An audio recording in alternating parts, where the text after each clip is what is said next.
D'abord, ce que je dois dire, c'est que moi, je viens du sport en général et du football en particulier. J'ai été dirigeant, président, joueur, arbitre. Je fais partie de la Ligue de football professionnel. Et voyez-vous, je me suis toujours battu pour que la politique reste à l'entrée du stade et qu'on vienne certainement pas immiscer la politique dans ce sport formidable.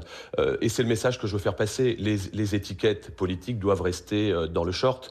Ce soir, nous jouons pour la bonne cause, Apolline de Malherbe. Le match aura lieu, coup d'envoi à 18h30. Permettez-moi de faire un petit peu de promo au Oui, stade oui, mais allez-y, parce que... Émile-Antoine, Paris 15e, au pied de la Tour Eiffel, au profit d'une association formidable, e-Enfance, qui lutte contre le cyberharcèlement pour les jeunes, et notamment ces jeunes qui parfois vont jusqu'au suicide. Donc vous voyez, c'est pour la noble cause. Et quand je vois que du jour au lendemain, et pour tout vous dire, ça fait 1 mois et demi que les uns et les autres savent, toute sensibilité politique confondue, qu'il y a cette rencontre. C'est une tradition, hein. Il faut quand même redire les choses aussi pour tous ceux qui nous écoutent. Hein. C'est une tradition que les députés jouent ensemble au foot, et en l'occurrence pour des associations caritatives. Hein. Apolline, je me permets de dire, au foot comme au rugby, hein, Oui, oui. il y a un 15 parlementaire qui est une formidable équipe également, d'ailleurs dans laquelle on retrouve des joueurs, des piliers de l'Assemblée, de LFI comme du Rassemblement national. Ça pose pas de problème, enfin ça posait pas de problème jusqu'il y a encore quelques mois. Et puis depuis 48 heures, patatrac, les mêmes qui il y a encore 72 heures disaient pas de problème, découvrent qu'ils vont jouer potentiellement avec des là, ils collègues disent qui ne pas font de pas ça. partie de leur sensibilité politique. Et là, ils disent pas de ça. Moi, je ne réponds pas au diktat. Je ne réponds pas au diktat de la France insoumise. Parce que répondre à ce diktat, eh bien, ça a divers enjeux. Ça fait d'abord monter le Front National, et je pense que c'est absolument pas l'objectif. On est dans une noble cause de sport. Et je vais vous dire quelque chose. Qui, aujourd'hui, a la légitimité de dire quel serait le camp du bien, le camp du mal, qui devrait pouvoir jouer? Alors, la semaine prochaine ou dans 15 jours, la prochaine rencontre, il faudra nous demander aussi les religions. Non, mais où va-t-on? On marche sur la tête.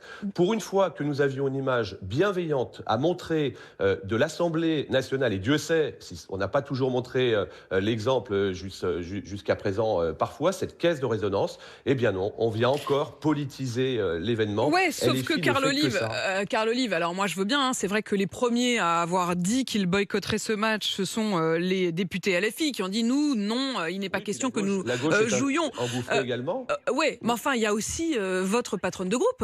Vous dites, moi, je veux pas me faire dicter par les députés LFI quel serait le camp du bien et du mal. Mais enfin, je cite Aurore Berger, qui est donc la chef de votre groupe, le groupe auquel vous appartenez, les députés macronistes, les députés Renaissance, qui a recommandé, je cite, à ses troupes de ne pas participer à un match qui donne lieu à une photo d'équipe. Nous ne jouerons pas dans la même équipe, ni extrême droite, ni extrême gauche, a-t-elle écrit dans un message qui vous était adressé hier. Donc c'est aussi à elle que vous dites, bah écoutez, restez un peu en dehors de cette question-là, quoi.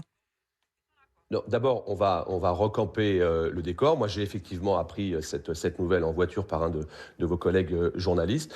Moi, je suis Elle souvent vous a pas et appelé, quoi, très c'est ça que vous souvent voulez dire. d'accord avec Aurore Berger. Elle recommande, c'est la position personnelle de la présidente du groupe. Et je trouve que dans ce mouvement de la majorité présidentielle, on n'est pas tous d'accord tout le temps. Et c'est ce qui, je crois, en fait sa force dans ce qu'on appelle le grand dépassement. Je ne suis pas d'accord avec cette lecture. Ce soir, il y aura un certain nombre de députés Renaissance qui joueront parce qu'on ne veut pas perdre l'objectif. L'objectif, c'est pour la noble cause. Qui plus est, vous avez des organisateurs, vous avez des sponsors, des partenaires, la location du terrain, tout l'avant-match, l'après-match, les équipements, tout ça a été préparé depuis longs mois. Et pour répondre à un diktat subi 24 heures auparavant d'un parti politique de la France insoumise, il faudrait c'est vrai que ces moments, on n'est pas des paillassons. Ouais, vous n'êtes pas des paillassons, ça j'ai bien compris. Vous refusez absolument ce matin de devoir donner les bons et les mauvais points et de dire bah oui, il y a ceux avec qui on pourrait jouer ou pas. Apolline de Malherbe. Je vais vous dire, c'est le combat d'une vie. Quand on fait du sport, on lutte contre les homophobies, on lutte contre le racisme, on lutte justement contre tous ces hommes et femmes politiques qui veulent venir gangréner, polluer le sport qui fait la force dans notre pays, pour lequel nous sommes champions du monde. C'est inadmissible. Et moi, je veux lutter contre ça. Si ce soir, malheureusement, mais ça ne sera pas le cas, il y aura match, coup d'envoi 18h30. Il n'y a pas eu de match, eh bien je peux vous dire, c'est la fin de l'équipe de football de l'Assemblée, c'est la fin du 15 parlementaire, et comme vous le dites, c'est des équipes qui jouent depuis des dizaines et des dizaines d'années. Moi, j'ai joué 14 fois avec le Variété Club de France contre l'équipe parlementaire de football de l'Assemblée à l'époque où j'étais journaliste. Il n'y a jamais eu aucun problème.